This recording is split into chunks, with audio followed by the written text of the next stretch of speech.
Question 7. The diagram below shows an object of weight 160 newtons at point C, supported by two cables inclined at 23 and 40 to the horizontal. So we've got the diagram. We need to find the tension in AC and the tension in BC. Okay, so let's draw our arrows on. So we've got 160. Now notice it's newtons, it's not kilograms. Okay, so that's already mg. Okay, so that is just 160. You do not include the g if it's something in newtons. Okay, let's call that tension B, and that one can be tension A. And I'm going to also just put a dotted line there and label on that's 40 and that one's 23. And that's your Z angles from GCSE. Okay, there we are. Or you can draw it as the angles here and here if you want. Okay, either way will work. So if you did that, then that would be 50 and then that would be 67. Okay, so you can do that if you prefer, or do it this way. Right, so it's in equilibrium. So therefore your forces are going to balance.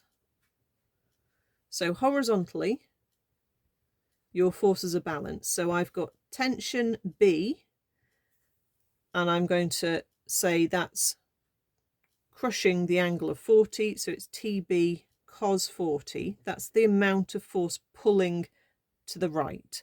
Or if you're doing this version of the thing, you would say TB sine 50. And because it's an equilibrium, I normally do just forces to the right equal forces to the left. But if you prefer to do right minus left equals 0, then you can. It's exactly the same thing. So that's the only force pulling that way. That's being balanced by the force pulling the other way, which is tension A. And I need to resolve that. And I'm going to crush the 23. So it's cos 23. Okay, or if you were doing that version of it, you would write TA sine 67. Okay, then we do the vertical. So vertically, we've got these two forces are both pulling upwards, and that's being balanced by the 160 that's down. So we've got TB sine 40, because we are stretching up to the top, plus TA sine, again another stretch, sine 23 is equal to 160. And if you were doing that version of it, you would have TB cos 50 plus TA cos 67 equals 160. Okay, so we've got simultaneous equations. We need to rearrange one of the equations and sub it into the other. So if I take the first equation, I can rearrange that to get TB on its own, sub that in to the other one,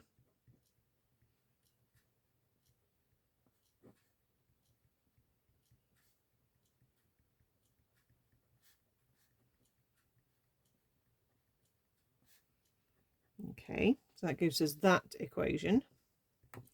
You can just work these combinations of trig terms out and figure out what that's going to give you, or you can take TA as a common factor if you want, and then you only have to do one big calculation on your calculator.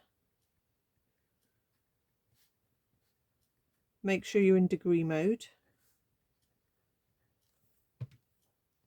So I'll just take TA out as a common factor and just type this in as one massive calculation. So cos 23, close the bracket, times sine 40, close the bracket, over cos 40, close the bracket, and then add sine 23.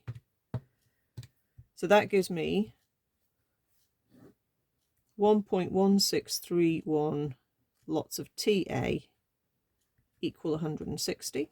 So I'm going to divide 160 by that decimal and get 137.56.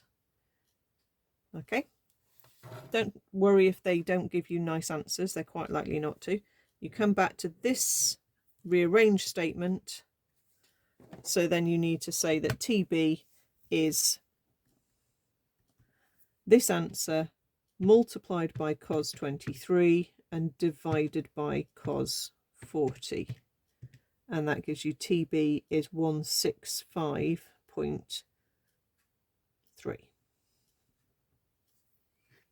At least 3 significant figures, but try and use full decimals on your calculator if you're then sort of going on to use that decimal in the next bit of your calculation. It's almost like try and delay using the calculator until as late as possible, and then you're less likely to have rounding errors making a difference.